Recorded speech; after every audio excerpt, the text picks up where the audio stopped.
Salut les gars, c'est Superhuman Troy ici, en train de traîner dans le magnifique centre-ville de West Palm Beach en Floride. Et aujourd'hui, ça va être une vidéo très importante parce que je vais aborder 5 choses auxquelles tu dois renoncer si tu veux devenir super sec très rapidement.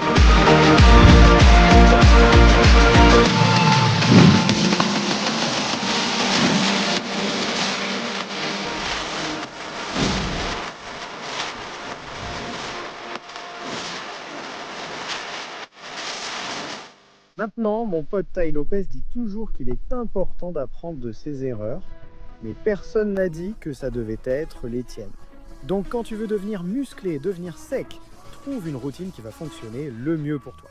Il est essentiel d'apprendre de quelqu'un qui a déjà été à ta place sans être musclé, qui a surmonté ses obstacles et peut partager exactement ce qui a fonctionné et ce qui n'a pas fonctionné. Donc dans la vidéo d'aujourd'hui, je vais te donner les 5 choses principales que j'ai dû apprendre par expérience personnelle. J'ai abandonné pour devenir très musclé rapidement. En fait, tout ça a commencé à l'université, parce qu'à l'université, je travaillais comme un fou. Je m'entraînais vraiment dur, j'allais à la salle, j'avais une bonne petite routine d'entraînement. Et je dirais honnêtement et humblement que j'avais un physique très moyen par rapport à tout le travail que je fournissais. Donc à la minute, à la seconde même où j'ai arrêté de faire ces 5 choses, c'est là que mon physique a complètement changé. Quand j'ai commencé un programme intense il y a 2 ans et demi et éliminé ces 5 choses, j'ai atteint la meilleure forme de ma vie. Il y a 2 ans et demi, je suis descendu à environ 7% de masse grasse. Dans 3 semaines et demie, je participerai à une compétition de physique masculin. Je suis à environ 9 ou 9,5% de masse grasse actuellement. Je pourrais descendre à 6,5 à 7% en 3 semaines. Je sèche aussi très rapidement. J'ai éliminé ces 5 choses, alors laissez-moi vous expliquer les 5 choses que vous devez absolument éliminer pour devenir sec très rapidement. La première chose que vous devez abandonner si vous voulez devenir sec rapidement, c'est votre manque d'autodiscipline. Restez avec moi, je vais vous donner une action concrète pour chacune. Et celle-ci, je vous garantis qu'elle va être la plus fascinante de toute la liste. Ce que je veux dire par là, c'est que votre esprit ne veut pas que vous soyez musclé. En fait, si cela ne tenait qu'à votre esprit, gardez à l'esprit que nous avons évolué à partir de nos ancêtres. Donc, tout remonte à votre cerveau. Vous seriez essentiellement paresseux et vous voudriez juste traîner au lit, manger du chocolat, manger des bonbons, faire l'amour et dormir toute la journée. C'est essentiellement ce que votre cerveau veut que vous fassiez. Votre cerveau veut que vous soyez vraiment à l'aise. Donc, première étape à suivre, nous devons changer la perception que nous avons de nous-mêmes. Le besoin de rester cohérent avec son identité est la force la plus puissante de la psychologie humaine.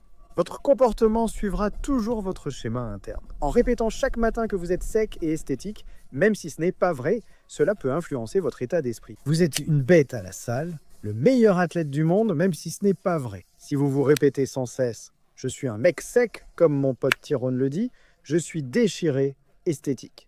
Répétez-vous toutes ces choses chaque jour. Devinez quoi ? Vous intégrez le fait que vous devenez cette personne. Vous allez commencer à passer à l'action et vous allez commencer à faire les choses que ces personnes font.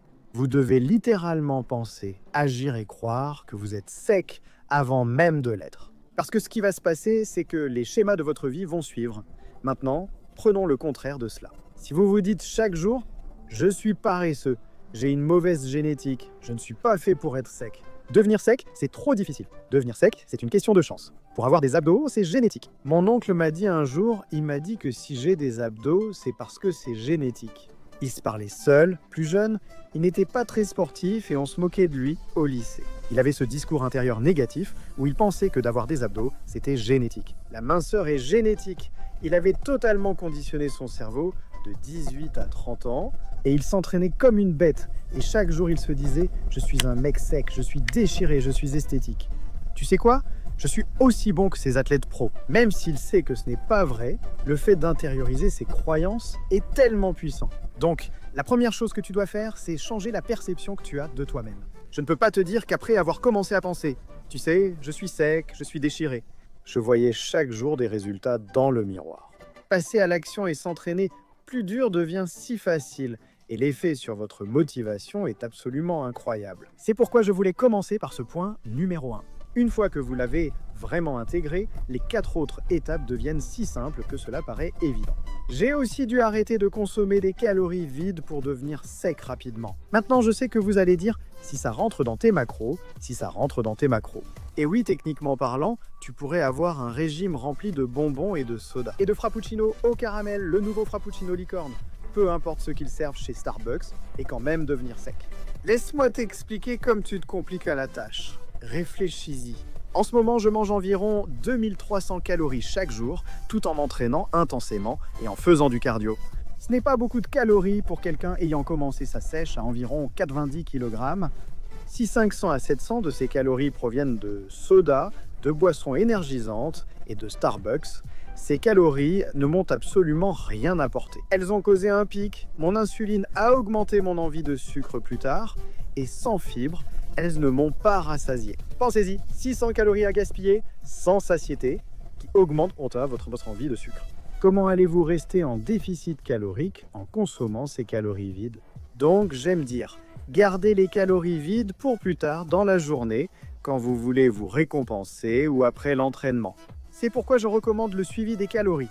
Par exemple, je suis à 1700 calories à 20h, qu'en soit en Montaigne. Il m'en reste 500. Je vais rester debout encore un moment, donc je peux me récompenser. Je peux prendre une glace à l'eau top, une barre Power Crunch ou quelque chose avec un peu de sucre. Je vais quand même rester sous mon total de 2300 calories aujourd'hui. Et sachant que je vais me coucher dans quelques heures, ça ne me dérange pas autant. Si j'ai envie de sucre, je peux simplement boire de l'eau gazeuse, prendre mon ZMA, enfiler mes chaussettes et aller me coucher. Mais si tu consommes beaucoup de calories vides plus tôt dans la journée, là, ça devient la zone de danger. Je l'appelle comme ça parce qu'à chaque fois que j'ai pris un repas ou une boisson gazeuse contenant entre 500 et 700 calories de pur sucre plus tôt dans la journée.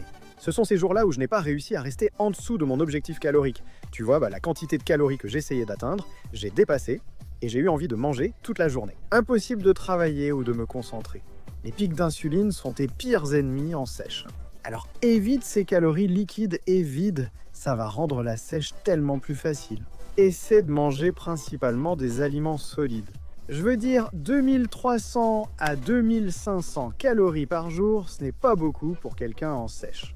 Mange des aliments riches en fibres, protéines, maigres, glucides complexes et bonnes graisses en évitant les calories vides. J'ai déjà fait beaucoup d'autres vidéos sur cette chaîne à propos des meilleurs aliments. J'en ferai beaucoup d'autres à l'avenir, mais évite ces calories vides. La troisième chose à laquelle j'ai dû renoncer, ce sont ces énormes repas tard le soir. Je parle de ailes de poulet et de pizza Papa John's. Je dévorais tout ça, tout le tralala, même quand j'étais soi-disant en train de faire une sèche. Je vais expliquer pourquoi c'est mauvais, même si les partisans du si ça rentre dans tes macros commenteront encore ma vidéo. Laissez-moi expliquer. En sèche mochi, l'objectif c'est de conserver sa masse musculaire, garder l'intensité à l'entraînement et se sentir bien en s'entraînant. Je veux dire, tu veux t'entraîner comme une vraie bête quand tu fais une sèche. En fait, ça devient encore plus important parce que tu veux conserver toute cette masse musculaire, tu veux maximiser ton intensité, tu veux avoir l'air plein et sec. Alors, pour y parvenir, tu dois consommer la majorité de tes calories avant et surtout après l'entraînement. Quand tes muscles réclament ce glycogène, ces acides aminés et nutriments. Maintenant, si je ne mange que 2300 calories par jour et que je m'entraîne, disons, à 14 heures, ou si j'avais un emploi du temps normal et m'entraîner après le travail à 18 heures, ça me laisse peu de calories à consommer le soir. Donc, si tu restes toujours en déficit calorique et que tu manges une pizza à 1000 calories tard le soir, je me demande vraiment ce que tu manges avant et après l'entraînement. Et je me demande aussi à quel point ça te donne de bons résultats pour ton régime de sèche. Maintenant, une autre chose, c'est que l'insuline et l'hormone de croissance humaine ne peuvent pas coexister à des niveaux élevés en même temps. Si tu manges beaucoup de sucre et de glucides comme pizza, riz, bonbons, chocolat, je pourrais encore en citer. Ça augmente ton insuline. Et l'hormone de croissance humaine et l'insuline ne peuvent pas être élevées simultanément. En augmentant ton insuline, tu réduis tes niveaux d'hormones de croissance, essentiels pour construire du muscle et brûler les graisses. Donc c'est une autre raison d'éviter ces gros repas tard le soir. Maintenant, le mieux à faire, c'est de choisir une protéine maigre ou une protéine à digestion lente, et tu veux quelque chose qui va se libérer progressivement. Nourris tes muscles pour optimiser ta récupération pendant la sèche. En déficit calorique ou en sèche, tu mets déjà ton corps et ton immunité à rude épreuve. La meilleure chose à faire est de nourrir ton corps avec des protéines à digestion lente. Que fais-je alors? Je prends une omelette au blanc d'œuf avec du poulet ou de la dinde très maigre et j'y ajoute des légumes. Je prends aussi une salade verte crue et bio achetée chez WooFood. Je crois que je vous ai montré ça dans ma vidéo sur quoi manger pour avoir des abdos. J'ajoute un peu de protéines maigres dessus. Et en général, j'alterne entre ces deux choses. Ou alors je prends un shake de protéines de caséine ou un autre type de shake de protéines à digestion lente. Il y a une différence flagrante dans la façon dont vous allez vous sentir le lendemain quand vous mangez ça. Comparé par exemple à du Papa John's, des ailes de poulet ou un énorme cheesecake. Donc, évitez ces gros repas tard le soir. La quatrième chose à laquelle j'ai dû renoncer, c'est de ne pas faire de cardio. Maintenant, souvenez-vous, il faut créer le déficit calorique d'une manière ou d'une autre. Maintenant, la façon la moins agréable de créer un déficit calorique, c'est essentiellement de se priver de nourriture. Ce n'est pas avantageux car la nourriture est l'élément le plus anabolique pour le corps. Donc si vous voulez garder toute votre masse musculaire maigre en vous affinant, un petit truc, c'est que vous devez commencer à faire du cardio, maintenant. Je suis un grand fan de l'entraînement fractionné à haute intensité sur lequel repose tout le programme Science des Abdos. Je recommande l'entraînement fractionné de haute intensité qui consiste à faire des sprints par intervalle, car le pratiquer 2 à 3 fois par semaine suffit. Non seulement vous brûlez des calories pendant l'activité elle-même, mais vous continuez aussi à brûler des calories jusqu'à 24 heures après l'activité. Votre métabolisme est augmenté pendant jusqu'à 24 heures après une séance d'entraînement par intervalle à haute intensité. Je me rappelle que je dois commencer l'entraînement fractionné de haute intensité car j'ai surtout fait du cardio statique et peu d'entraînement par intervalle à haute intensité. En repensant à il y a 2 ans et demi, quand j'étais au plus sec que j'ai jamais été de toute ma vie, je faisais du entraînement fractionné de haute intensité 3 fois par semaine. Alors réfléchis à ça, tu es en gros une machine à métabolisme et à brûler les graisses 6 jours sur 7 en faisant du entraînement fractionné de haute intensité 3 fois par semaine. Maintenant, non seulement ça, mais tu as aussi une augmentation de la testostérone, une augmentation de l'hormone de croissance humaine et un métabolisme de repos très rapide. Ça veut dire que même quand tu es sur le canapé, à regarder Netflix, à faire peu importe quoi tard le soir, ton corps est au repos. Tu brûles plus de calories que tu n'en brûlerais normalement non plus. En plus de l'entraînement fractionné à haute intensité, tu peux aussi faire du cardio à jeun ou n'importe quel type de cardio d'intensité modérée. Donc, en brûlant 300 à 400 calories supplémentaires par jour, par exemple, en faisant de l'entraînement fractionné à haute intensité ou en faisant 20 minutes de cardio par jour. Tu brûles 3500 calories de plus chaque semaine juste avec le cardio. Maintenant, rappelle-toi, 3500, c'est le nombre de calories qu'on doit brûler pour perdre une livre de graisse. Si tu fais du cardio presque tous les jours et de la musculation fractionnée 4 ou 5 fois par semaine, tu brûles beaucoup de calories. Ça veut dire que tu peux consommer entre 2500 et 3000 calories selon ton poids et ton type de corps. Deviens sec, brûle la graisse et garde ta masse musculaire. Souviens-toi, la nourriture est ce qu'il y a de plus anabolique pour ton corps. Ne te prive pas de nourriture pour sécher. Sois moins paresseux, fais plus de cardio, privilégie l'entraînement fractionné, réalise 5 à 6 séances de cardio à jeun par semaine ou une séance normale plus tard dans la journée. Vous verrez qu'il sera bien plus facile de devenir sec. J'ai aussi dû renoncer à la gratification instantanée. Je parle des résultats, de ces résultats super rapides, où tu penses qu'après 3 jours d'entraînement, 3 jours de régime, tu vas être incroyable dans le miroir, tu vas avoir l'air complètement différent. Ça ne marche pas comme ça. Tu dois accepter le parcours, tu dois aimer l'effort, tu dois vraiment aimer le chemin et chaque jour de régime et d'entraînement. Et je ne peux pas te dire combien de fois, rien que la semaine dernière, en fait je ne peux même pas te dire combien de fois, ça a été au moins 5 fois la semaine dernière, où j'étais sur le point de manger du beurre d'amande, j'étais sur le point d'aller au frigo et de manger de la glace à l'eau top. Ce qui n'est même pas si mauvais que ça. Et je me souviens que j'ai commencé à aimer le processus.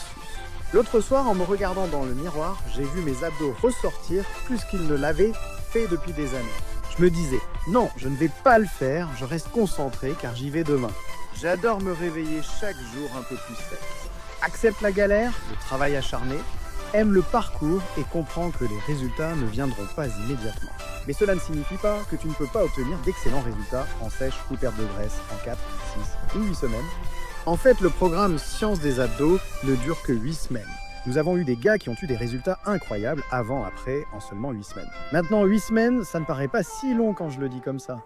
Mais se mettre réellement au régime pour perdre de la graisse, c'est autre chose. Pendant 56 jours, soit 8 semaines complètes, chaque jour sans exception. Ça peut devenir difficile parce que tu es au jour 13 et tu as l'impression de ne pas vraiment voir de différence. et tu vas commencer à céder à tes envies.